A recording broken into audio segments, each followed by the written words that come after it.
Ibrahim dengan kitab 100 Sunnah Rasulullah yang dilupakan. Bagi majlis kita ini ditaja oleh Gubernur Iman dengan dipimpin oleh Puan Rosnia Timothy Mansur dan AJK Gubernur Iman bagi memberkati majlis untuk mendapat rahmat Allah. Saya mohon izin Ustaz untuk memimpin umul kitab dan pahalanya kita hadiahkan kepada Rasulullah sallallahu alaihi wasallam, keluarganya dan juga para sahabat baginda, juga kepada kedua bapa kita, keluarga kita dan semua seluruh muslimin dan muslimat sama ada yang masih hidup ataupun telah kembali ke rahmatullah. Al-Fatihah. Silakan Ustaz.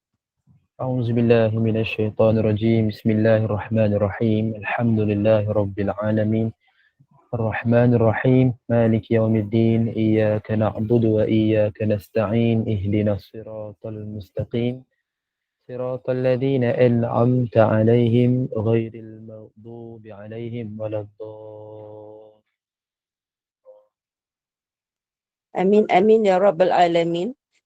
Bagi meneruskan majlis, saya dengan penuh takzim menyerahkan majlis ini kepada Al-Fadhil Ustaz dengan segala hormatnya. Silakan Ustaz. Okey, baik. Syukran, jazakillahu khairan kepada Bonda Norini atas kata yang memimpin majlis kita ataupun menjadi point moderator kita pada malam ni. Okay, terima kasih. Jadi bismillahirrahmanirrahim. Assalamualaikum warahmatullahi wabarakatuh kepada semua muslimin muslimat, ibu-ibu, ayah-ayah, jemaah serta keluarga Gema Nur Iman Gema Nur Iman GNI. Semoga dalam keadaan sihat walafiat. Apa khabar semua? Semoga dalam keadaan sihat insya-Allah dan di bawah naungan rahmat serta keberkatan di sisi Allah. Mudah-mudahan. Jadi insya-Allah sebelum kita memulakan ataupun kita meneruskan majlis, memulakan pengajian kita, insya-Allah kita mulakan dulu dengan doa dan saya akan ta'aruf sikitlah sebab ni kali pertama lah saya berada bersama dengan keluarga GNI yang dijemput oleh Bonda Rusniati pada pagi tadi. Jadi insya-Allah kita mula dengan doa dulu dan kita akan ta'aruf sikit insya-Allah. Bismillahirrahmanirrahim. Alhamdulillahirabbil alamin wassalatu wassalamu ala asyrafil anbiya'i wal mursalin sayyidina Muhammad wa ala alihi wa sahbihi ajma'in. Allahumma inna nas'aluka ridhaka wal jannah wa na'udzubika min sakhatika wan nar. Allahumma iftah alaina hikmataka wanshur alaina min khazaini rahmatika ya arhamar rahimin.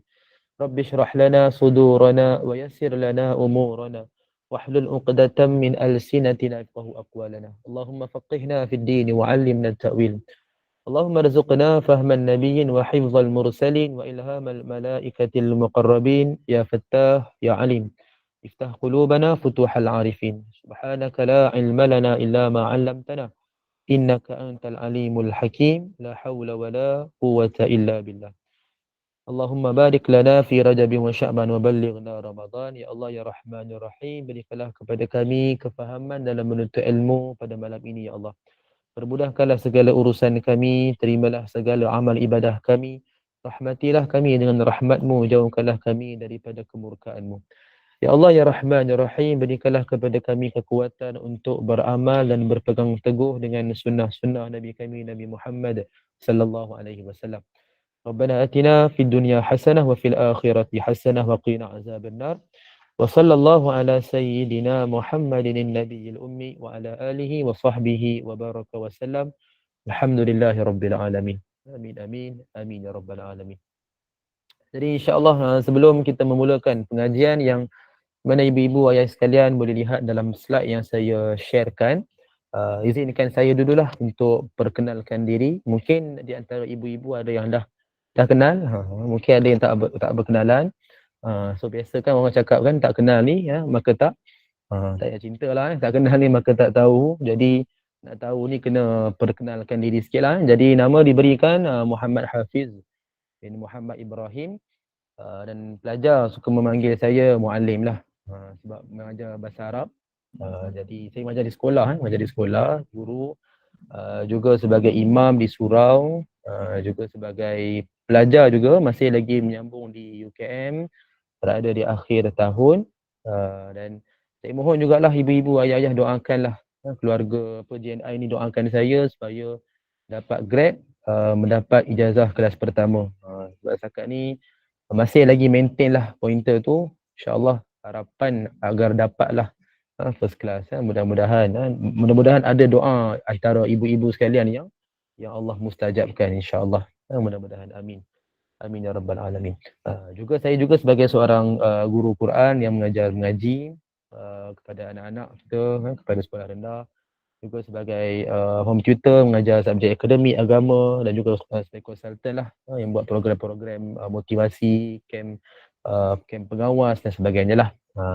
Dan juga saya juga ada kongsikan ataupun bersama-sama juga dengan beberapa NGO lain lah, antaranya itulah yang saya buka dalam slide tu dengan YBeam, juga kuliah lebih kepada gantian, dan juga dengan SPAQ, Sahabat Pencinta Al-Quran, juga sebagai kuliah mingguan lah. Jadi itulah, saya kira cukup sekadar itulah, sekadar pengenalan dulu. Mudah-mudahan pertemuan kita membawa 1001 rahmah. Maknanya banyaklah rahmat yang Allah limpahkan, keberkatan, dan pertemuan kita pertemuan yang bermanfaat. Mudah-mudahan, insya-Allah wa amin. Jadi insya-Allah. Jadi itulah sekadar pengenalan diri saya. Mudah-mudahan kita dah berkenalan, insya-Allah. Jadi ibu-ibu sekalian pun kalau ada yang nak ni perkenalkan pun boleh jugalah. Saya dapat tahu kan siapa-siapa yang ada ni kan. Mungkin sebut nama dalam ruangan chat lah. Dalam ruangan chat mungkin boleh tulis nama dan sebagainya lah. Okey, jadi insya-Allah saya berhajat dulu sebelum nak mulakan pengajian, kita nak starting dengan satu soalan dulu. Saya ni suka berikan soalan, maklumlah guru kan, suka menyoal pelajar dia. Tapi insya-Allah lah soalan kita mudah-mudah aja, soalan santai yang kita nak saja nak uji minda kan, malam-malam kan mungkin kita rasa letih ke mengantuk dan sebagainya, kita nak uji minda sikitlah. Jadi saya buka dalam slide, ibu-ibu sekalian boleh tengok soalan dan boleh jawab di ruangan chat insya-Allah. Kepada doakan saya Bonda Norini, apa moderator tadi kan, dan juga Bonda Siti Hartini, Bonda Zaliha, amin amin ya rabbal alamin. Saya juga doakan yang sama kepada bonda-bonda sekalian insya-Allah, amin. Okey, soalan yang kita letakkan dalam uji minda. Oh cepat Bonda Zina jawab. Okey, kita tak bagi soal pilihan jawapan lagi sebenarnya. Kita ada ABCD Okey, apa bentuk amalan yang disukai di sisi Allah? Apa bentuk amalan yang disukai di sisi Allah Azza wa Jal? So A, melakukan amalan ringan seminggu sekali. B, melakukan amalan ringan berterusan. C, melakukan amalan berat seminggu sekali. D, melakukan amalan berat mengikut kemahuan. So yang mana satulah jawapan yang agak-agak lah betul. Okey, ibu-ibu sekalian boleh jawab dulu di ruangan chat. Kita bagi masa mungkin dalam 30 saat begitu kan. Sementara nak menunggu mungkin ada yang belum masuk. Okey. Terima kasih kepada yang respon, alhamdulillah laju responnya. Okey, ramai dah respon ni. Terima kasih kepada yang respon. Ada yang tulis jawapan sekali tu Bonda Sarah amalan ringan berterusan. Okey, B lah tu Alright. Okey, terima kasih kepada semua yang respon. Okey. Begitu dahsyat respon dia terus menerus. Dia bertubi-tubi Kalau ada peluru kat pistol tu bertubi-tubi kena saya ni. Sebab dia naik macam tu Alhamdulillah lah, semoga semua bersemangat insya-Allah sampai bila-bila insya-Allah. Okey, boleh jawab di ruangan chat lebih mudah, lebih senang, lebih harmoni. Bonda Sharifah dia bagi respon tu. Berdas-das. Berdas-das dan cergas sekali. Okey, ada yang buka mic Bonda Zaliha, buka mic kita tak apa. Kita tahu. Dia takkan ada orang sengaja buat dia mesti tak sengaja tu. Okey, tak apa. Okey, terima kasih kepada semua yang respon. Okey, baik. Jadi memandangkan soalan yang begitu mudah dan ramai pun dah jawab So betul lah jawapan dia adalah B. Saya kongsikan kepada hadis yang kita boleh ambil pengajaran Hadis ini daripada Sayyidatina Aisyah radhiyallahu anha. Beliau berkata bahawa ada seorang lelaki bertanya kepada Nabi sallallahu alaihi wasallam, ayu ahabbul a'mali ila Allah, apa amalan yang dicintai di sisi Allah? Maka Nabi pun menjawab, adwamuha wa in qalla, yang berkekalan walaupun sedikit. Ini hadis sahih riwayat Al-Bukhari nombor 6465. So ibu sekalian, saya nak sebut dalam hadis ni maknanya Dalam kehidupan kita, kita mungkin ada pelbagai macam amalan yang kita nak buat. So, yang paling penting adalah istiqamah, kerana itulah satu sifat tanda kita ikhlas kerana Allah. Bila kita buat sesuatu amalan, mungkin banyak, tapi kita buat sekali-sekala ataupun ikut kemahuan. Contoh macam tadilah saya letakkan dalam D kan. Melakukan amalan berat ikut kemahuan. Ada sebab. Contoh Ramadan je buat. Tak Ramadan tak buat. So di situ tak mencapai lagi istiqamah. Dia tak lagi berterusan dan keikhlasan dia itu tak sebenar-benar. Kerana apa? Sebab dia buat itu ikut mood. Ikut sebab. Jadi dia tak ikhlas lagi. Tak sampai keikhlasan yang hakiki. Jadi kita ibu-ibu sekalian, kita nak menekankan bila kita beramal, biarlah amalan tu sedikit pun. Yang penting kita buat berterusan. Jadi itu lebih Allah suka. Kerana ikhlas dia lebih terserlah. Kan istiqamah dia lebih bersungguh-sungguh. Berbanding orang buat amalan tapi dia sekali-sekala. Ataupun orang buat amalan. Tapi dia ikut pada waktu tertentu sahaja. So kita nak sebutkan. Jadi sama-samalah kita beramal. Kalau boleh kita ambil semua jenis amalan, kita buat biarlah sikit-sikit pun tak apa. Kalau lebih banyak tu lebih baiklah. Tak mampu, sikit-sikit pun tak apa. Yang penting kita sapu semua jenis amalan. Semua jenis amalan kita buat. Ada puasanya pun ada. Kebetulan esok hari Isnin kan, mana-mana ibu-ibu sekalian ada berkesempatan puasa, puasalah esok insya-Allah sama-sama. Ya, berpuasanya, kita bersolat duhanya kan, solat rawatibnya, apa lagi? Kita amalkanlah semua jenis kebaikan. Kan berzikirnya, baca Qurannya, buat sikit-sikit pun tak apa. Yang penting kita berterusan. So jawapan adalah B. So tahniah kepada semua, tak ada yang salah pun. InsyaAllah tak apa. Alhamdulillah. Sebab permulaan soalan yang begitu mudah. InsyaAllah akan datang kalau ada rezeki kita bersama-sama lagi, kita akan tanya lagi soalan-soalan yang betul-betul menguji minda insyaAllah. Bunda siapa bagi respon kan, dah pandai Ustaz. Dah pandai Alhamdulillah. Semoga kekal insya-Allah, semoga terus kita dalam keadaan kepandaian insya-Allah. Ada Bunda Zaliha apa ada minta maaf tak apa tak sengaja kan. Tak ada masalah. Okey, so saya akan sharekan untuk malam ni apa yang kita nak bincangkan. Ibu-ibu sekalian yang kita boleh ambil manfaat daripada perbincangan kita pada malam ini insya-Allah. So saya nak mukadimah dulu kitab yang kita nak bincangkan ini adalah 100 sunnah Rasulullah sallallahu alaihi wasallam yang dilupakan. Jadi di mana ibu-ibu sekalian kitab ni ibu-ibu sekalian boleh dapatkan di dalam online boleh bagi yang berhajat lah yang nak beli, dia boleh juga dibaca sahaja pun kita boleh faham, dan ada beberapa sunnah yang kita kena bincangkan lah supaya tak salah faham. Yang terbaik semuanya kita bincangkan supaya kita faham betul-betul dengan kaedah yang betul. Jadi ibu-ibu sekalian kita nak katakan kitab ni sangat bermanfaat, sangat-sangat bagus sebab ibu-ibu sekalian boleh melihat dalam kitab ni dia dibincangkan sunnah ni, dia sangat-sangat padat dengan huraian daripada ulama. Mudah katalah ibu-ibu sekalian beli kitab baca pun dah boleh faham. Begitu mudah disusun, dia tak ada complicated sangat, dia hanya baca kita boleh faham. Dia direct to the point. Jadi sangat-sangat bermanfaat.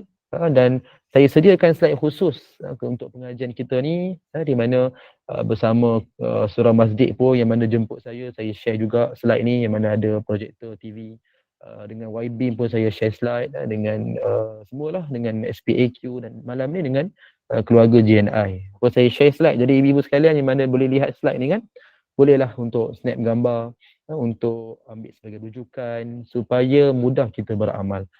Tak ingat kita boleh rujuk balik. Itu sebab saya buat slide supaya lebih mudah ibu-ibu sekalian dapat daripada kuliah kita insya-Allah. Okey, jadi kuliah kita apa saya nak confirmkan dulu, kuliah kita sejam kan sampai 10 suku macam tu mungkin admin ke boleh respon ke dalam ruangan chat ke? Saya tak risau. Okey, baik, terima kasih. Saya pun tak dimaklumkan saya risau kalau contohlah buat pendek ke apa kan, saya terlajak kan nanti ada yang marah pula kan. So kena tahu siap-siap dulu. Okey, tak apa, 10 suku insya-Allah. Kita mula dulu dengan sunnah pertama. Saya petik dulu sebagai rawak sebagai random daripada kitab ni. Jadi insya-Allah kita bincang dulu beberapa. Ada kesempatan lagi kita akan sambung lagi insya-Allah. Okey, so malam ni kita bincang dulu, mungkin saya target dalam 5, tengoklah masa dia macam mana, kalau sempat kita bincangkan Kita mulakan qala al-muallifah rahimahullahu taala wa nafa'ana bi ulumiha fi darin insyaallah amin. Pada sunnah pertama iaitu berselawat kepada Nabi Muhammad sallallahu alaihi wasallam. Dalam sebuah hadis disebutkan daripada Abdullah bin Amru bin Al-As radhiyallahu anhuma. Bila mendengar bahawa Rasulullah sallallahu alaihi wasallam bersabda, sekiranya kamu mendengar azan, tirulah sebagaimana yang ia ucapkan. Kemudian berselawatlah kamu kepadaku, kerana siapa sahaja yang berselawat untukku sekali, maka Allah membalas selawat baginya 10 kali. Kemudian mintakanlah wasilah bagiku kerana ia adalah kedudukanku di syurga yang tidak layak selain bagi hamba Allah. Aku harap menjadi pemiliknya. Barang siapa yang meminta wasilah bagiku, maka dia akan peroleh syafaatku. Hadis sahih riwayat Abu Daud nombor 523. Jadi ibu-ibu sekalian, saya nak sebutkan dulu kenapa saya letakkan nombor hadis. Ibu-ibu sekalian, sebenarnya boleh merujuk dalam mungkin Google lah, dia sekadar rujukan maklumat. Ibu-ibu boleh melihat dalam Google, just tulis je apa nombor hadis dan apa kitab hadis. Maka dia akan keluarlah beberapa website yang kita boleh rujuk sebagai rujukan untuk sama-sama kita semak ke kan, untuk kita sebar pada orang ke, so kita yakin bila kita amalkan perbuatan dalam sunnah-sunnah ni, kita akan yakin kan? Kita tak boleh untuk mengatakan bahawa ia tak betul sebab jelas, bukti dia jelas. So saya letakkan nombor hadis supaya ibu-ibu sekalian boleh take note kan, boleh take note, so bila kita sampaikan kepada orang pun kita yakin kan, dia situ jelas dengan hadis. Jadi itu sebablah saya letakkan nombor hadis supaya ibu-ibu sekalian pun sama-sama kita celik dalam hadis insya-Allah. Okey, so dalam sunnah ni, sunnah pertama ni, apa yang kita nak tekankan di situ ada 3 perintah Nabi sallallahu alaihi wasallam. Pertama, Nabi sallallahu alaihi wasallam menyuruh kita untuk menjawab azan. Kita dengar azan, tirulah balik apa yang dia ucapkan kan, dan semua ucapan kita ulang balik kecuali pada 2. Sebab apa? Sebab dalam hadis yang lain dalam riwayat Abu Daud nombor 527, Nabi sebutkan setiap lafaz tu nak jawab apa. Dan pada hayya 'alas salah Nabi sebut la haula wala quwwata illa billah. Sesamalah juga dengan hayya 'alal falah. So itu kita dah biasa amal. Ibu-ibu sekalian, saya yakin dah percaya semua profesional belakalah. No problem insya-Allah kan. Okey, so itu yang pertama. Okey, ini dah biasa. Yang kedua, lepas kita berselawat, lepas kita azan, saya dah sebut dah, lepas kita azan, kita disunatkan untuk berselawat. Sebut selawat ni ibu-ibu sekalian, paling ringkas, selawat ni adalah kita sebutkan dengan 3 kalimah, 3 syarat. Adanya sallah ataupun salli, adanya Allah, adanya Muhammad. Sallallahu ala Muhammad ataupun Allahumma salli ala Muhammad. So selesai. Di situ dah paling kurang lah selawat ni kita amalkan macam tu pun dah okey dah. So apa sunnah dia? Okay, saya buka dalam slide ni. Kita bacakan la ilaha illallah ni maknanya akhir azan. Habis je la ilaha illallah, jawab apa selawat. Ibu-ibu sekalian terpulang nak baca panjang macam saya bagi dalam slide pun boleh. Muhammadur Rasulullah sallallahu alaihi wasallam. Sambung lagi Allahumma salli wa sallim wa barik ala sayyidina Muhammad. Dan teruskanlah. So tak ada masalah pun boleh kita amal. Ataupun ibu-ibu sekalian nak amalkan ringkas. Habis je la ilaha illallah, kalimah terakhir azan. Terus sallallahu ala Muhammad. Allahumma salli ala Muhammad. Pun tak ada masalah. Yang penting berselawat. Kita amalkan selawat bila? Selepas azan. Itu yang paling penting. Okey. So pertama azan, yang kedua adalah selawat. Pastikan selawat dulu, barulah kita bacakan doa azan. So inilah sunnah pertama yang kita nak tekankan bagi yang tak tahulah, mungkin ibu sekalian ada dah tahu, yang dah tahu tak apa sebagai ulang kaji. Yang belum tahu, so pastikan kita amal lepas ni. Habis je azan, selawat dulu baru kita bacakan doa azan. So ini adalah sunnah pertama dan kelebihan pun cukup luar biasa. Kita jawab azan, yang mana kita tahu di situ satu kelebihan yang besar. Dia ampunkan dosa-dosa kita kan. Kita berselawat kita sekali, Allah balas kepada kita 10 kali. Kita baca doa wasilah, Allah berikan syafaat. Kita dapat syafaat Nabi SAW. So ni kita kata amalan yang ringan-ringan, yang ringkas-ringkas, tapi ganjarannya cukup luar biasa lah. Jadi ini bagi orang yang siapa dapat ni? Orang yang amal yang dapat. So mudah-mudahan kita mampu amal dan kita pun inilah maknanya kita istiqamah dengan amalan ini insya-Allah. Okey, so ini yang pertama. Okey, kita lihat pada yang kedua. Kita ada soalan tu kita tengok soalan nanti pada akhir insya-Allah kita kumpulkan soalan dan kita akan jawab pada akhir insya-Allah. Okey, pada sunnah yang kedua, kita lihat dulu pada hadis berkenaan dengan sunnah tentang azan sunnah tentang wuduk. Okey. Yang kedua adalah berkumur dan membasuh hidung. Dia terlanggar sikit tu perkataan dia, insiden sepatutnya apa dalam kurungan tu al-madmadah. Madmadah ni adalah kumur. Al-istinsyaq adalah basuh hidung. Okey, apa maksud apa hadis ni Kita baca hadis dulu. Hadis daripada Abdullah bin Zaid radhiyallahu anhu. Di mana beliau menuangkan air dari bekas ke kedua tangannya dan beliau membasuh keduanya. Lantas beliau membasuh ataupun berkumur dan membasuh hidung menggunakan satu tapak tangan dan beliau lakukan sebanyak 3 kali. Kemudian Abdullah bin Zaid berkata, hakaza wudu'u Rasulullah sallallahu alaihi wasallam. Beginilah cara wuduk Rasulullah sallallahu alaihi wasallam.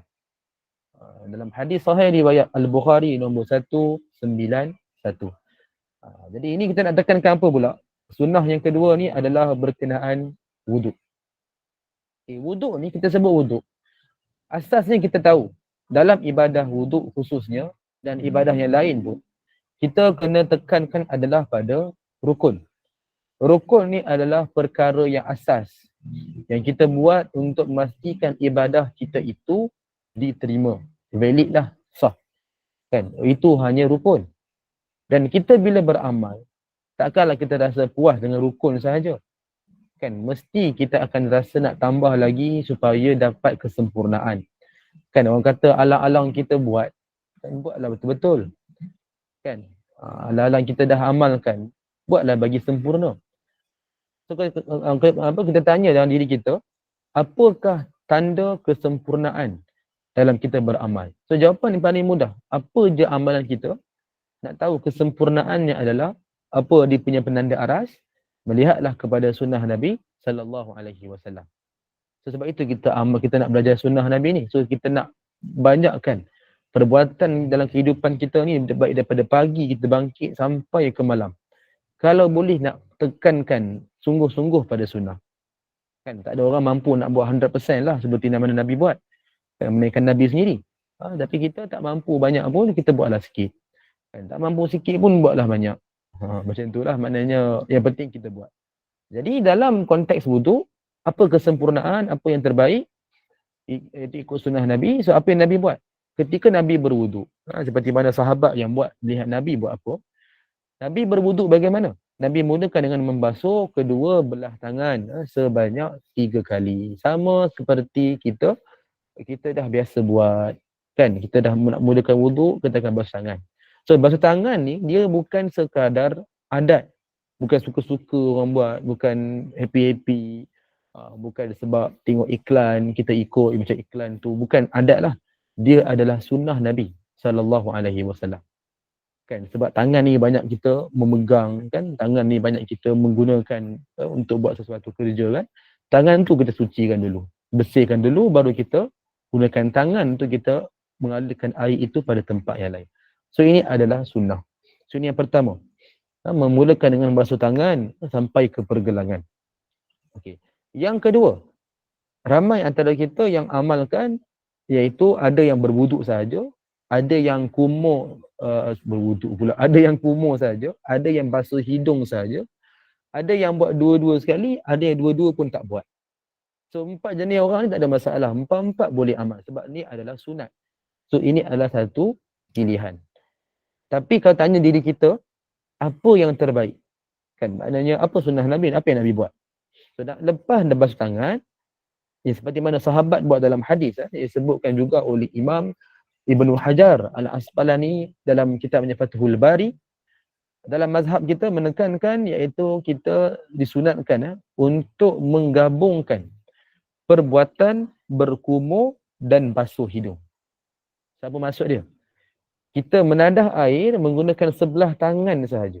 Tadah air sebelah tangan kanan, kita tadah air dah penuh, masuk ke dalam mulut nak berkumur, tinggalkan air sedikit dan kita masukkan air ke dalam hidung. So itu maksud dia kepada sunnah ni. Inilah yang sahabat buat, apa yang Nabi buat, inilah ulama sebut dalam kitab, antaranya Imam Ibnu Hajar dalam Fathul Bari. So ini adalah sunnah. So maksud dia, kalau kita selama ni kita amalkan dengan cara asingkan dua-dua, tak salah, boleh teruskan. Kita gabungkan, tapi guna dua tangan. Kan? Ataupun dua-dua tak buat. Kan? Ataupun dua-dua buat, kita asingkan, kita buat seperti biasa yang kita buat kan. So tak salah, benda semua tak salah. Boleh je amal tapi dia kurang sempurna sebab tidaklah seperti yang Nabi SAW amalkan. So dia rugi sikit kat situ, tak dapat kesempurnaan seperti sunnah Nabi SAW. Jadi ibu sekalian, kita dah belajar, kita dah tahu, so amalkanlah. Saya ulang apa cara dia. Tadah sebelah tangan kanan, masuk ke dalam mulut nak berkumur, tinggalkan air sedikit dan basuhlah hidung kita. Apa hikmah dia? Kalau kata tadah air dua tangan, masuk ke dalam mulut nak berkumur, sebenarnya air yang ditadah itu terlalu banyak. Dan kita nak berkumur, dia tak perlu kepada air yang terlalu banyak. Sebab nak berkumur, nak bagi dia gerak. Kan, baru dia akan singkirkan kotor, kuman. Kan, maknanya separuh sebelah tangan pun dah cukup. Separuh air tu pun dah cukup. Dia tak perlu pun pakai dua tangan. Sebab bila dua tangan penuh, so dia kurang bergerak. So dia kuranglah berkesan. Kita nampak hikmah dia kan. Satu lagi, hidung. Ni apa yang saya perhati kat sekolah saya sendiri lah kan. Bila kita buat satu praktikal solat, kita tengok pada wudu. Asal dulu ni dah cerita lama lah. Kita lihat pelajar saya ni, majoriti pelajar ni dia amalkan dengan cara dia menadah dua-dua tangan, dia dah penuh air, dia lepaskan sebelah tangan kiri, dia masukkan tangan kanan sahaja ke dalam hidung. Bukan banyak, dia masuk sikit je lah. Sebab hidung dia kecil, dia bukan besar pun kan. Masukkan sikit, lepas tu dia lepaskan, maknanya dia buang air yang baki tu. Kita nampak kan kat sini, banyak dah berlaku pembaziran. Ni baru dibuat sekali, baru seorang. Kan bukan kata yang buat tu ramai, belum kata lagi dia buat cara macam tu, diulang sebanyak 3 kali. Dia buat macam tu dalam sehari 5 kali solat. Kan, yang buat macam tu pula ramai pula yang buat. So betapa banyaknya air telah dibazirkan. Kan, kita nampak ni antara hikmah yang kenapa Nabi SAW amalkan sunnah ni. Dan percaya dari ibu sekalian, sebalik setiap satu sunnah pasti ada sebab, mesti ada kejayaan, mesti ada kebaikan. Sebab Nabi tak akan buat sesuatu tanpa sebab. Nabi tak akan buat sesuatu dengan hanya sia-sia. Bahkan Allah pun menjadikan sesuatu pun tak akan ada yang sia-sia. Mesti ada sesuatu manfaat, hikmah dan kebaikan. Cuma kita yang kena fikirkan, kita yang kena kaji. Dalam sunnah ni kita dah bincang. So sebaik-baik kita amalkanlah macam ni. Bagi ibu sekalian yang mana dah tahu, amalkanlah insya-Allah. Mungkin juga ibu sekalian boleh bagi respon kot. Kan sunnah ni ibu baru first time dengar ke ataupun memang dah amalkan. Mungkin boleh respon sikit kat ruangan chat. Saya nak tengok juga kan respon daripada ibu sekalian kan. Memang dah tahu ke ataupun first time kita dengar. Kalau kata first time dengar ni memang sangat-sangat kita manfaatkanlah, kita kena tekankan. Kalau memang dah amal, tak apalah, teruskan beramal. Jadikan sebagai ulang kaji insya-Allah. Okey, kita lihat pada sunnah yang ketiga. Okey, ada yang respon Bunda Siti Hati ni dah amalkan, alhamdulillah. Bunda ni Bunda Normawati insya-Allah maknanya belum amal kot kan. Alright, Bunda Nurini dah jadi amalan. Okey, alhamdulillah. Okay, Bunda Hajar Samsiah first time dengar menggunakan satu tangan. Okey, so baru tahulah. Okey, ada yang tahu. Okey, ada yang tak beramal. Okey, tak apa. Terima kasih kepada semua respon. Saya cuma nak dapatkan dua hala je lah. Okey, so kita nampak majoriti dah amalkan jugalah, alhamdulillah. So teruskan beramal. Bagi yang belum amal tapi dah tahu pun kita boleh amalkan. Bagi yang baru tahu, lagilah penting untuk kita amalkan. Sekarang saya nak tahu respon je lah. Okey, baik. Terima kasih kepada yang respon. Kita lihat pada sunnah yang ketiga, iaitu meletakkan tapak tangan kiri pada lutut ketika tasyahud ataupun tahiyat. Dalam sebuah hadis daripada Ibnu Umar radhiyallahu anhuma, yang mana beliau berkata bahawa apabila Rasulullah sallallahu alaihi wasallam duduk untuk berdoa, yakni tahiyat, tasyahud, baginda akan meletakkan tangan kanan di lutut kanan dan mengangkat jari yang mengikuti ibu jari. Yakni apa? Jari telunjuk. Dan tangan kiri berada di lututnya dan dipanjangkannya. Hadis sahih riwayat riwayat At-Tirmizi nombor 294. Okey, so kita nampak dah hadis ni dia direct to the point. Imam An-Nawawi rahimahullah dia ada menulis dalam kitabnya Al-Minhaj, di mana ulama dalam mazhab Asy-Syafi'i sepakat menyebutkan perbuatan menggenggam tangan kiri pada lutut kiri adalah sunnah Nabi sallallahu alaihi wasallam. Okey, baik. Kita bincangkan satu persatu. Ini adalah tentang solat dalam tahiyat. Tahiyat termasuk awal dan juga akhir. Okey. Disebut dalam hadis, Nabi letakkan tangan kanan di lutut dan mengangkat jari yang mengikuti ibu jari. Maknanya diangkat jari telunjuk. Okey, tangan berada di lutut. Maksudnya dihampirkan tangan kita kepada lutut.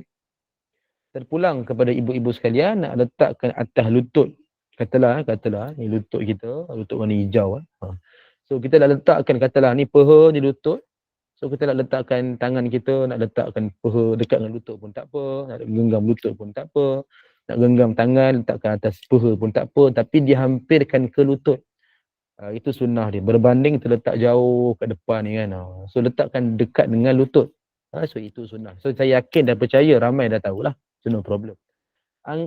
Disebut juga dalam hadis mengangkat jari yang mengikuti ibu jari, jari telunjuk lah. So ni pun kita dah tahu. Cuma persoalan dia bila kita nak kena angkat. Kan dia berlaku perbezaan pandangan sebab dia tak disebut secara khusus. Tapi ulama yang memberikan satu kaedah. Dalam mazhab Asy-Syafi'i di situ ada dua kaul yang masyhur. Pertama yang paling masyhur iaitu kita mengangkat jari telunjuk ketika sebut syahadah, kan, isyarat ketika mana sebut nama Allah yang esa lah, asyhadu an la ilaha illallah, kan, Allah. So, kita angkat dan kita turunkan selepas sampai ke akhir tahiyat. Okey, itu yang pertama. Yang kedua juga boleh diamalkan, tak jadi salah. Angkat siap-siap daripada awal. Duduk je tahiyat, angkat siap-siap sampai akhir pun boleh amal. Okey, so ini tak ada masalah. Benda ni ada keluasan. Sebab apa ibu sekalian? Dalam hadis tak disebut secara khusus. Kerana nak memberikan satu keluasan. So bila ulama berijtihad, memberikan satu kaedah, beberapa kaedah. So ini memberikan satu keluasan dan ini boleh diamalkan ikut kepada kesesuaian masing-masing. So mazhab kita dah khususkan. Itu antara dua qaul yang boleh diamalkan secara meluas. Dan manakala kalau kita lihat ada kawan-kawan kita mungkin yang musafir, mungkin yang orang-orang lain, mungkin luar daripada negeri, bukan luar daripada negara lah contohnya. So mungkin dia amalkan cara yang berbeza sebab dalam mazhab lain ada sedikit perbezaan lah. Antaranya apa? Ada yang mengangkat dan menggerak-gerakkan jari. Itu pun ada dalam mazhab yang lain. Saya sebut ni sekadar kita tahu je. Tahu dan kita nak supaya kita tahu, jangan kita salahkan mereka lah. Kita yang tak tahu kita kena bertanya. Jadi itu mazhab lain. Saya tak sentuh. Dalam mazhab kita hanya fokus. Maknanya sama ada angkat daripada awal pun boleh ataupun diangkat ketika sebut syahadah. So no problem, kita dah biasa amal. Okey, ni tak ada masalah. Tangan kiri. Ni kita nak bincang ni kan. Tadi pun ada yang bertanya kan, Bunda Syarifah kan. Okey, ni kita nak huraikan Tangan kiri disebut dalam hadis kita mengangkat kita meletakkan tangan kiri di lutut dan dipanjangkan. So makna panjang ni, katalah ni tangan kiri, ni lutut kita, ni peha, kan. So makna panjang bermaksud bukanlah tarik bagi panjang. Kan adalah dulu dah lama dah orang tanya ni dah lama-lama saya mula-mula kuliah dulu. Dia tanyalah kan, ustaz, panjang ni maknanya tarik bagi panjang ke, tarik jari bagi panjang ke? Saya pun duk fikir celah mana boleh panjang pula Haji kan. Jari kita ni boleh panjang macam mana? So bukan maksud dia macam tu. Dia kita menggenggam lutut kiri. So ni kiri. Kita menggenggam tangan berada di lutut kiri. So bila kita genggam lutut, kan, digenggam lutut, jari dia akan memanjang ke bawah. So itu yang dimaksudkan ketika duduk tahiyat awal dan juga akhir. Apa hikmah? Kita nak fokus dalam solat. Kalau tangan berada di atas peha sahaja, So ini berkemungkinan menyebabkan kita terganggu waktu solat. Contoh kita bermain tangan ke, kita gerakkan tangan, tapi dia akan kurang bermain ataupun lebih fokus bila kita genggam lutut kiri. So ini antara hikmah sebab apa Nabi amalkan sunnah macam ni. Dan ini adalah sunnah. Dan dalam masa yang sama, kalau ibu kata, ibu tanya kan, saya salah ke ustaz saya buat selama ni, tak sesuai, tak salah. Kita tak kata salah, tak ada berdosa. Cuma kita dah tahu sekarang yang mana lebih baik. So sebaik-baik kita amalkanlah. Seboleh-boleh amalkan. Kalau kata tak boleh juga amal, tak boleh lah ustaz. Saya lutut ni saya sakit, nak pegang sakit kan. Kita apalah, tak sepuluh. Tak payahlah ustaz, lutut saya ni saya bagi sewa kat orang lain. Saya tak ada lutut dah. Contoh lah. Kalau tak ada lutut tak ada masalah kan, tak perlulah genggam lutut kan. Taklah terpeha pun. Tapi sebaik-baik kita letakkan di atas lutut. Genggam lutut itu yang lebih baik. Tapi pastikan lutut kita bukan lutut kawan sebelah. Lutut tahiyat dengan lutut kawan sebelah, terkejut buruk dia. Okey, so ini adalah sunnah yang ketiga. Okey, kita dah bincangkan, so kita cuba amalkan insya-Allah. Ada yang respon Bunda Azrina, hilang terus sunnah. Itulah jadi sunnah jadi punah dah tu punah ranah dah tu. Okey, so kita amalkan betul-betul insya-Allah. Okay, kita masuk pada sunnah yang berikut, sunnah yang keempat, membincangkan tentang makanan. Okey, kita sebut sikit tentang makanan. Nampak tajuk dia macam malah remehnya lah hai ustaz kan. Jangan mencela makanan. Kan, tapi kita kena bincang. Sebab mungkin kita pun amalkan. Bukan amalkan sunnah ni. Bukan kita tak cela makanan, mungkin kita mencela, kita tak perasan. Tadi apa hadis dulu, kita akan huraikan. Imam ni disebut daripada Abu Hurairah radhiyallahu anhu, yang mana beliau berkata, ma'aban nabiyyu sallallahu alaihi wasallam ta'aman qattu inishtahau akalahu wa illa tarakahu kama qala. Nabi SAW tidak pernah mencela makanan walaupun sekali. Jika baginda suka, baginda makan. Jika tak suka, baginda meninggalkannya. Hadis sahih riwayat Al-Bukhari nombor 3563. Okey, so ini secara zahir hadis. Kita nampak sifat Nabi Yang mana Nabi SAW, Nabi suka, Nabi akan makan, Nabi tak suka, Nabi tinggalkan. So maksud Nabi tinggalkan bukanlah bererti kita ni pergi makan kat rumah kawan tu hidang macam-macam makanan, kita rasa sikit-sikit semua, kita biar je macam tu kan, tak bagi tahu pun kan, apa tak berkenan ke, tak bawa balik, kita biar je macam tu. Bila orang tanya kan, kawan tanya kenapa ni biar ni, inilah sunnah Nabi ni kan. Siapa ajar ni, ustaz muallim hafiz ajar dalam GNI, habislah saya first and last kali kat sini. Bukanlah kata macam tu, mana yang tak suka ni tinggal macam tu, tak. Walaupun hadis kita faham macam tu lah, Nabi tinggalkan. Maksud sebenar meninggalkan ini adalah meninggalkan kepada orang lain. Berikan kepada orang lain. Kan? So maksudnya jangan membazir lah. Jangan membazir, kita amalkan dengan cara yang bersesuaian. Tadi ada yang respon kan, ada adab dia. Bunda Azina respon. Okay, Bunda Rapiah bertanya tu, sebelum ni tak pernah dengar genggam jari kiri. Dia jari kiri ataupun tangan kiri lah, kita panggil tangan kiri, semuanya menggenggam pada lutut kiri. So kita sebut tu, nama tajuk dia pun sunnah yang dilupakan. Kita mungkin tak perasan. Sebab apa? Sebab dalam fardu ain kita hanya tekankan yang wajib. Kita hanya ambil yang lebih kepada mudah. Kan? So banyak sebenarnya kita tak perasan sunnah-sunnah. Contoh dalam bab mandi pun sama. Nanti kita akan bincang, akan datanglah insya-Allah. Dalam bab tidur pun sama kan. Kita hanya amalkan benda-benda yang wajib. So lebih kepada adab, simple-simple macam tu. Tapi sebenarnya banyak yang kita tak belajar, kita tak perasan. Sebenarnya ada sunnah dia. Okey, baik. So dalam hadis ni kita dah sebut tadi, Nabi tak suka membazir. So konsep dia selagi boleh manfaat, kita manfaatkan.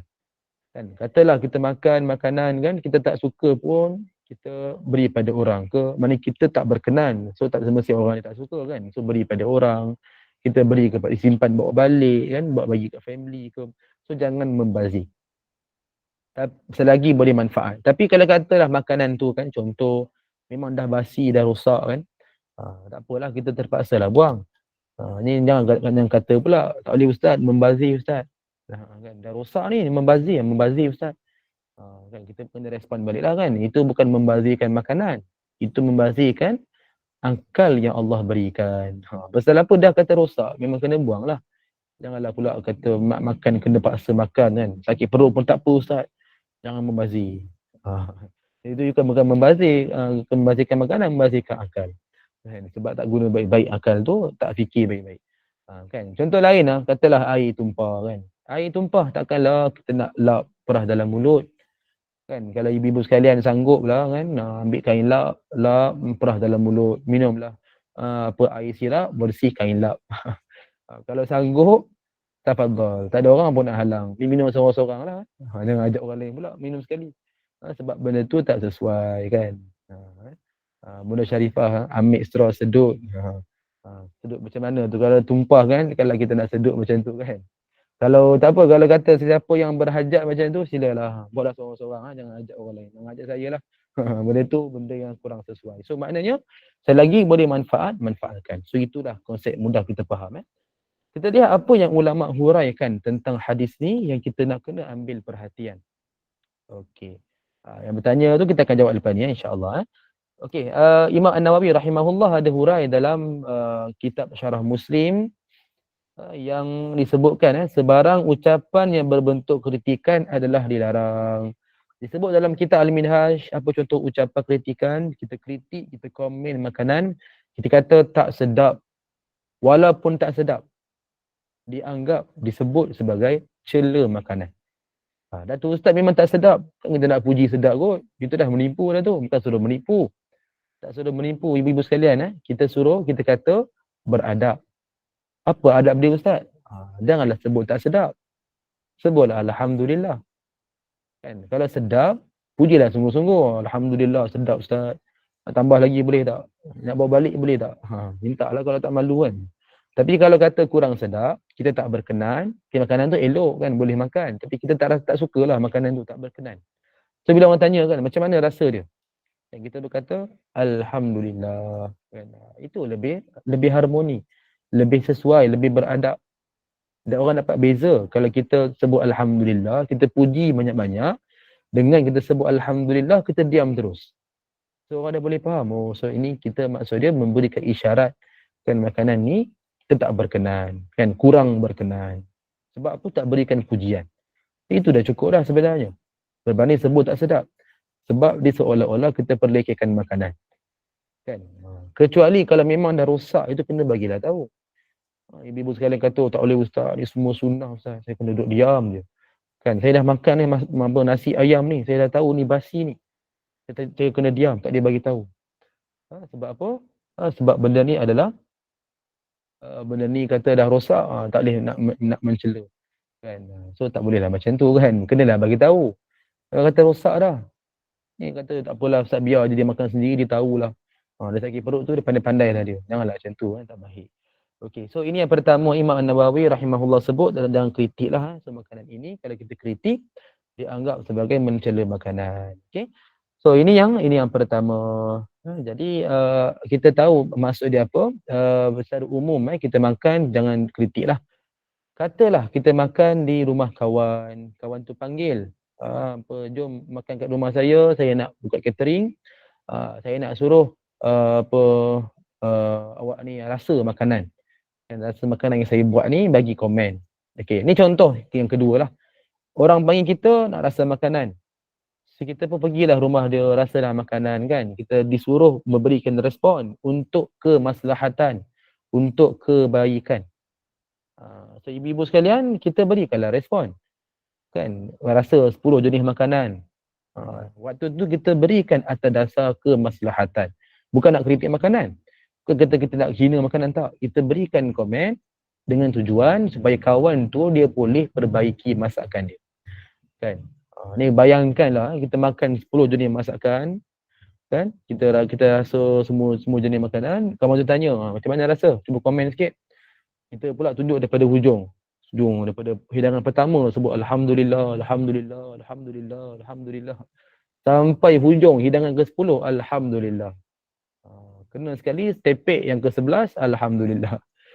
So sebab tu kita kata benda ni kita amalkan, maknanya ikutlah pada situasi kan. Kalau kata dia panggil untuk kita rasa makanan, kita rasa berikan komen, tapi janganlah terlalu kata menggunakan perkataan yang tak sesuai. Gunakan perkataan yang sesuai. Kita katalah makanan ni bagi saya lah lebih pahit, lebih masin, kurang manis. bagi tahu. Tapi kalau ini diperlukan waktu yang sangat jarang berlaku. Orang panggil nak rasa makanan, nak bagi tahu supaya dia betulkan makanan. Kita bagi tahu. Contoh lain, ketika mana? Ketika yang contoh ketiga, kita order makanan, order lain sampai lain. Bagi tahu dekat owner kedai. Bagi tahu dekat owner, orang yang masak. Tadi saya order tadi nasi goreng, lebih pedas kurang masin. Ni kawan ni hantar ni lain ni. Lebih masin kurang pedas. Dia pun dah pening kepala kan, ramai sangat orang duk beratur queue duk order. Kita bagi tahu. Kan itu secara fiqhnya macam itulah. Sebab kita order lain sampai lain, so kita ada angkat kat situ, kita boleh kita bagi tahu. Kita jujur dengan dia, bagi tahu. So ini satu adab kan. Tapi janganlah terlalu direct, maknanya nak komen terus kan, campak kat muka, bagi tahu ni apa masak ni kan, busuk betul lah ni, kalau bagi kat kucing boleh mati tercekik lah. Lebih-lebih dia komen kan, bagi kat tong sampah pun muntah balik, tak sedap langsung. Janganlah over sangat kan, itu yang tak patut tu. So kita beradab lah, menjaga adab. So overall generally kita tak perlulah untuk melampaui batas. Maknanya kita cukuplah sekadar kita memberikan respon yang sesuai. Sebab orang tanya kita pun biasanya dia takkan tanya bukan nak buat kajian ke apa, tak ada pun. Dia tanya suka-suka. Kita jawab suka-suka je lah. Tak perlu nak terlalu mendetail sangat sampai mencela makanan. Kita yang pertama, Imam Ibn Hajar ada hurai, disebutkan Nabi SAW tidak pernah mencela makanan yang mubah, yang harus dimakan. Sedangkan makanan yang haram wajib cela dan dilarang. Janganlah kata, Ustaz, saya pergi rumah kawan non-Muslim ni kan, waktu saya pusam ni, kan kawan ni dihidanglah macam-macam makanan minuman. Saya tengok depan mata saya tu daging dia lain macam ni kan. Bau tak pernah bau ni. Kan daging apa? Daging khinzir. KFC, khinzir fried chicken. Khinzir fried chicken contoh lah kan. Contoh kita kata ni daging khinzir ni kan. Betul apa yang Haji buat ni? Saya pun rasa lah Ustaz, bukan selalu kan. Hashtag bukan selalu. Bukan kata selalu tak selalu. Benda tu kalau kata haram memang tak boleh makan lah. Kita kena tinggalkan. Kita kena bagi tahu. Orang yang hidang itu kita kena bagi tahu. Ni saya Muslim tak boleh makan. Kenapa hidang macam ni kan? Kita kena bagi tahu dan kita kena elakkan. Maknanya jangan makan. Itu adalah haram. Sama juga minuman cap timah kan. Minuman arak lah. Jangan kata sekali-sekala lah Ustaz. Diam-diam dah lah. Kan cerita tepi lah kan, PM tepi yang tak payah lah. Benda ni memang tak boleh. Segala kata makanan tu harus dimakan tapi kita tak suka, jangan mencela. Tapi kalau kata makanan memang haram, wajib bagi tahu. Dan yang terakhir, yang ketiga, Imam Ibn Battah ada huraikan apa hikmah kita amalkan sunnah ni. Boleh jadi apa yang kita suka orang yang tak suka. Sama juga apa yang orang lain suka, kita tak suka. Kan, maknanya adab makan cita rasa kita ni berbeza kan. So the konteks dia universal kan. So benda ni adalah depends pada orang. So yang penting makanan tu halal, makanan tu boleh dimakan, itu yang penting kan. Rasa sedap tak sedap itu subjektif kan, dia bergantung pada orang kan. Jadi benda ni kita nak hormati lah. Jangan sampai kita ikut diri kita dan kita mengatakan inilah rasa dia tak sedap kepada semua orang. So bila orang lain yang makan tu dia rasa bersalah. Saya bagi contoh, kita bagi satu family dekat rumah kenduri kahwin, makan makanan yang sama, kita rasa makanan ni katalah nasi udang panas. Kita rasa tak sedap lah. Kita beritahu dengan family kita, jangan makan, tak sedap ni. Boleh tak? Kan anak kita kat sebelah tu dia dah plan dah. Lepas dah makan sepinggan ni, satu pinggan aku nak tambah, satu pinggan aku nak suruh mak bungkus. Bagi dia sedap. Kan bagi kita ni tak sedap. So janganlah sampai kita cakap macam tu. Kan, so itu akan menyebabkan orang lain akan terasa lah masakan makanan dia ataupun lidah dia rasa tak betul ke kan, dia rasa tak sedap, kita tak sedap. So benda ni akan menyebabkan orang rasa bersalah. So ni tak nak ni. Kita nak jaga adab ketika makan. Okey. So ini yang sunnah yang keempat. So janganlah mencela makanan sebab Nabi sendiri pun tak pernah mencela makanan. Apa satu kisah yang paling menarik kita pernah dengar dalam hadis riwayat Muslim 1945. Saya dikatakan apa kisah dia. Satu ketika Nabi SAW pernah ditawarkan oleh Khalid bin Al-Walid radhiyallahu anhu. Apa daging dhab kan, daging biawak padang pasir. Apa Nabi buat? Nabi tak terima, Nabi tak halang beliau makan. Nabi tak terima maknanya Nabi tak berkenan. Dia tak sukalah kan. Nabi tak halang, maknanya makanan itu boleh dimakan. Tapi yang pasti Nabi tak cela. Kan? Nabi tak cela dan Nabi tak kata pun benda-benda buruk. Kan? Dia kata makan biawak ni nak jadi biawak man ke? Tak ada. Bukan macam tu. Itu kira mencela. So ibu-ibu sekalian, kita amalkan yang ni apa, kita menjagalah adab ketika mana kita makan. Okey, baik. Jadi tadi pada sunnah yang terakhir, yang kelima lah pada malam ni, sebelum kita lihat kepada soalan, ada soalan kita nak kena jawab. Kita berhenti awal sikit lah, kita nak jawab soalan dulu insyaAllah. Okey, ini yang kelima yang terakhir, saya cuba ringkaskan sahaja. Ibu sekalian boleh baca dalam slide. Berkenaan dengan tidur. Meletakkan tangan di bawah pipi ketika tidur. Dalam sebuah hadis daripada Huzaifah bin Al-Yaman radhiyallahu anhu, beliau berkata bila Nabi SAW hendak tidur malam, baginda biasanya meletakkan tangan kanan di bawah pipi kanan sambil membaca doa Allahumma bismika ahya wa bismika amut.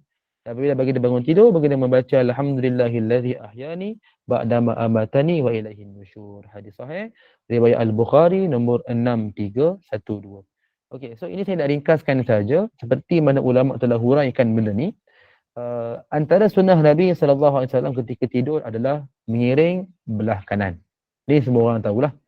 Jadi satu lagi yang lebih khusus adalah tangan ni sentuh pada pipi. Tangan kita sentuh pada pipi kanan. Ini satu lagi sunnah. Jangan buat sekarang lah kan, takut tertidur pula lah. Nanti tak lagi lah nak tidur nanti, kita amalkan sunnah. So ini satu sunnah. Tangan sentuh pada pipi.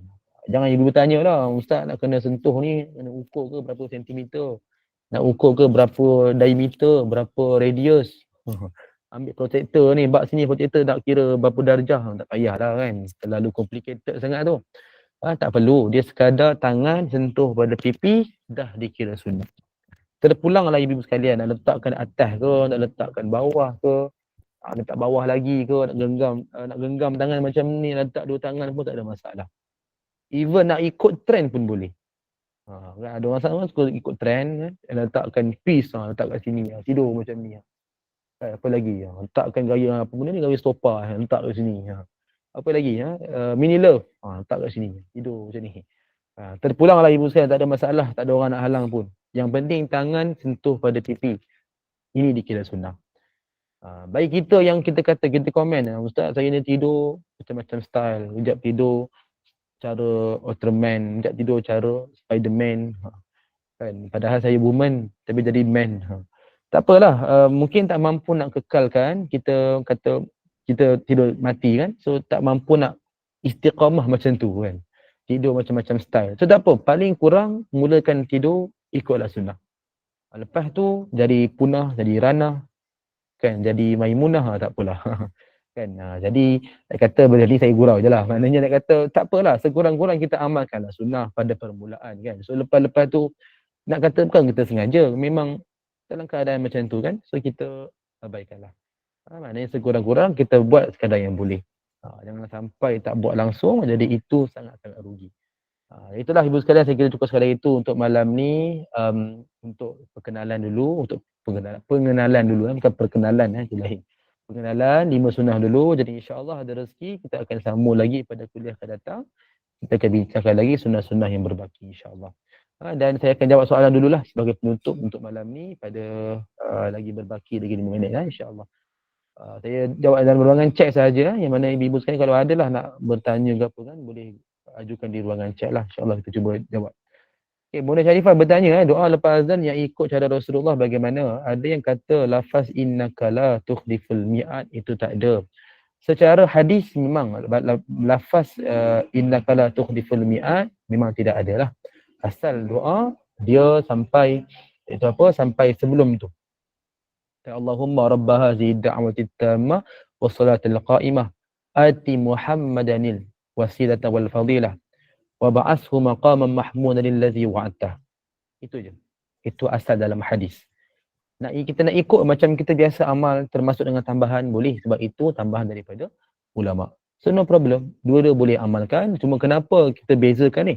Supaya siapa yang nak amalkan hadis Nabi sahaja, ambillah bacaan yang ringkas.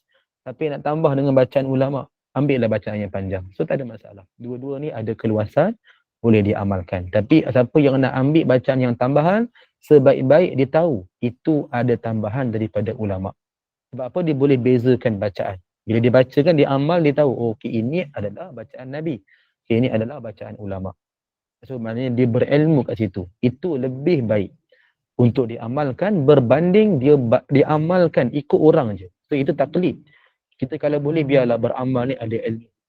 Kan? Jadi kita tahu beza. Jadi itu lebih mulia, di sisi Allah lebih diangkat darjat. So boleh, dua-dua boleh amal. Memang betul dalam hadis asal memang tak ada. Kita amalkan berbeza sedikit tapi tak ada masalah. Dua-dua kita boleh amal. Saya ulang baliklah apa doa tadi kalau ikut pada hadis. Yang lepas habis je, Allahumma rabbaha sihid da'awatit tammah wa salatil qa'imah ati Muhammadanil wasilata wal fadilah wa ba'athu maqaman mahmudan alladhi wa'ata. Itu je. Itu asal dalam hadis. Okey. Lagi mana soalan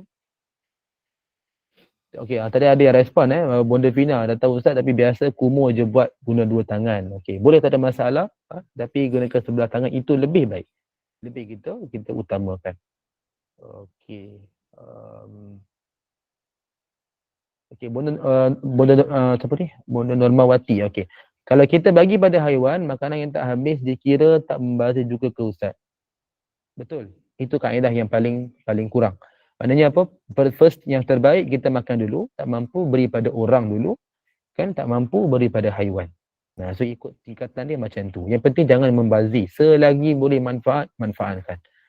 Jangan membazir, jangan bermudah-mudahan dalam membazir. Kadang-kadang orang tak kisah kan.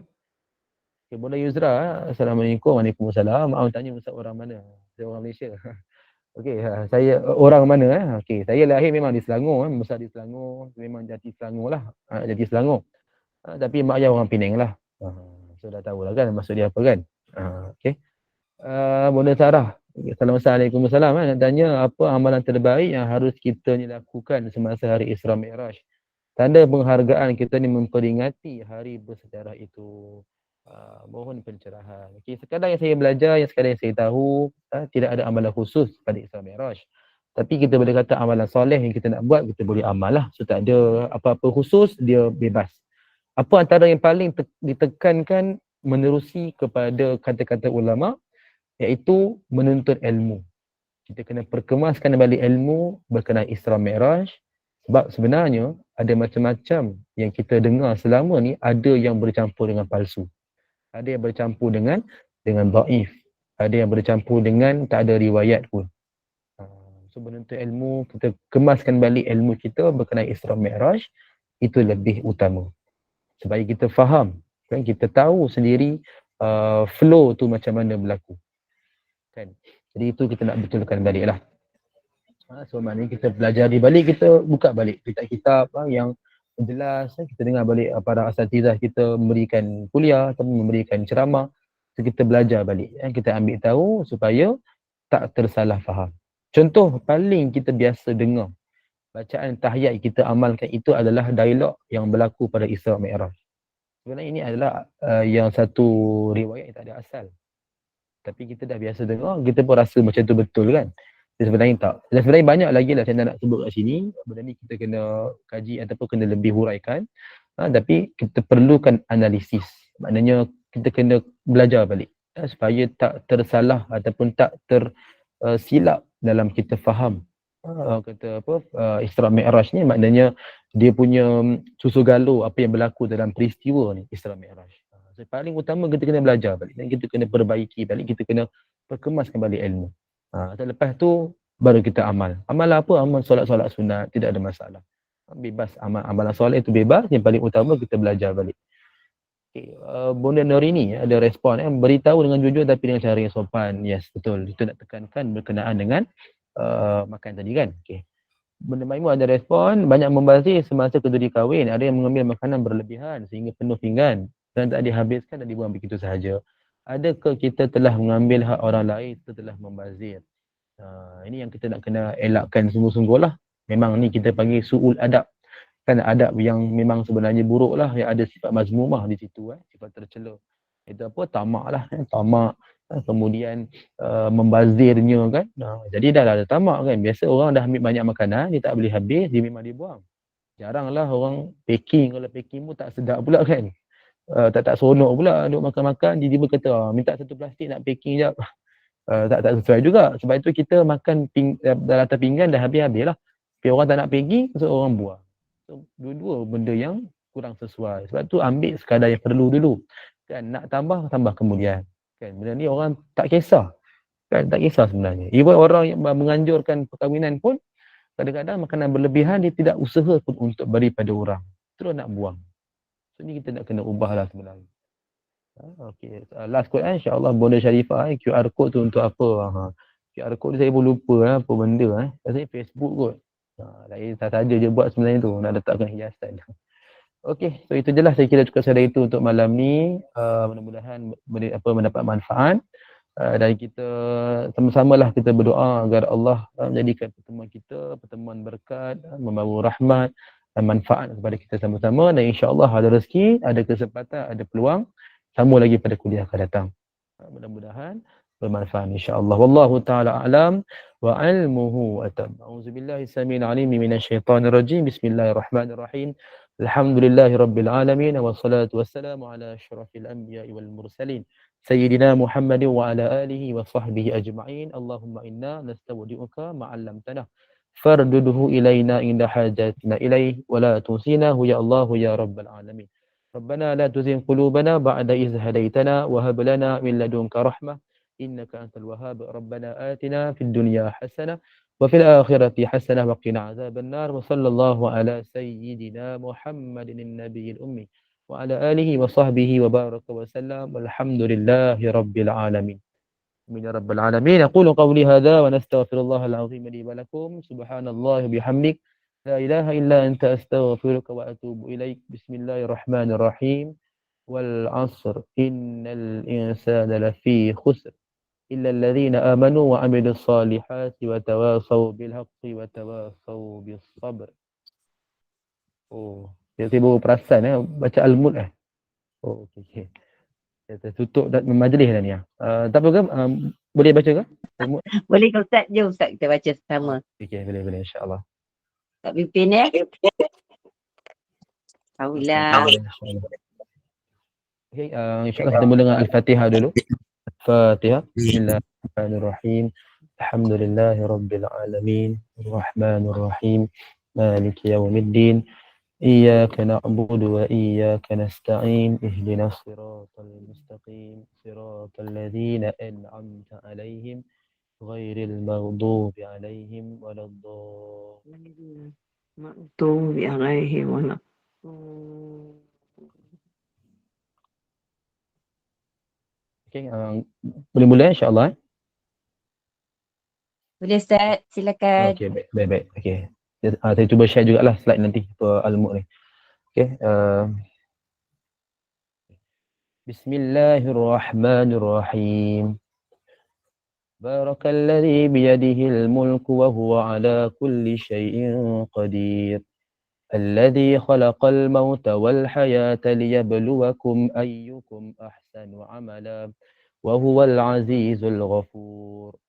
الذي خلق 7 سماوات طباقا ما ترى في خلق الرحمن من تفاوت فارجع البصر هل ترى من فطور ثم ارجع البصر كرتين ينقلب إليك البصر خاسئا وهو حسير ولقد زينا السماء الدنيا بمصابيح وجعلناها رجوما للشياطين وأعتدنا لهم عذاب السعير وللذين كفروا بربهم عذاب جهنم وبئس المصير إذا ألقوا فيها سمعوا لها شهيقا وهي تفور تكاد تميز من الغيظ كلما ألقي فيها فوج